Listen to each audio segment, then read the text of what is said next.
here is how we can insert a SIM card into a Samsung phone. So let me guide you through it and explain how it would work. If it's your first time on Foxtecc, subscribe because I have so many tutorials which are going to help you out, and let's get into it.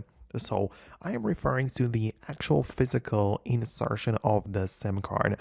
Obviously, we have the eSIM on most devices now, but if you have a phone which has the actual SIM tray, then this is how you can insert the SIM card.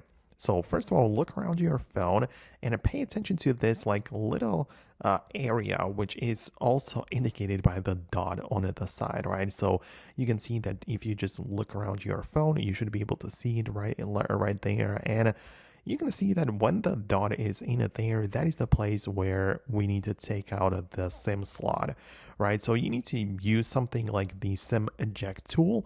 It should be part of your box when you bought the device. It's very likely somewhere around your house already.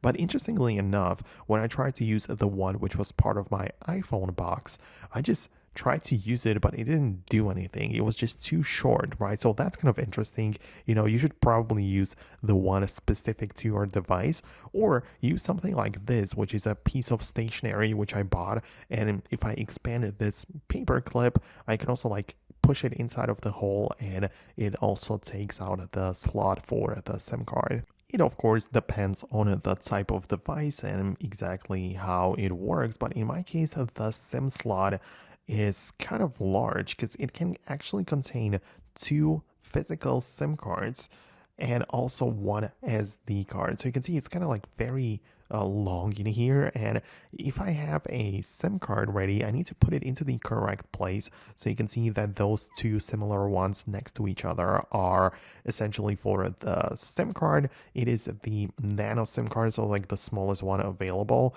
because obviously there might be the larger one, but yeah, that's just the smallest one. You put it in there and make sure that you actually pay attention to the corner cutout, right? Because that it determines which direction it should be turned. You can see that the SIM card is not a perfect rectangle, and one corner is kind of cut off, and you need to pay attention to it, as I said, and see where exactly on the slot it is, so you can put it there correctly. It should fall into the place nicely, and then you can grab the whole tray and slide it back into the phone. If it's done correctly, which I believe it should be, then the phone is going to recognize either the external SD card or the SIM card, whatever you have in here. That's how it should be installed. So I really hope that I was able to guide you through it. As I said, on the different devices, it might look slightly different, but that is the general point. Let me know your thoughts and opinions below. Thanks a lot for watching, and I'll see you later in the future uploads.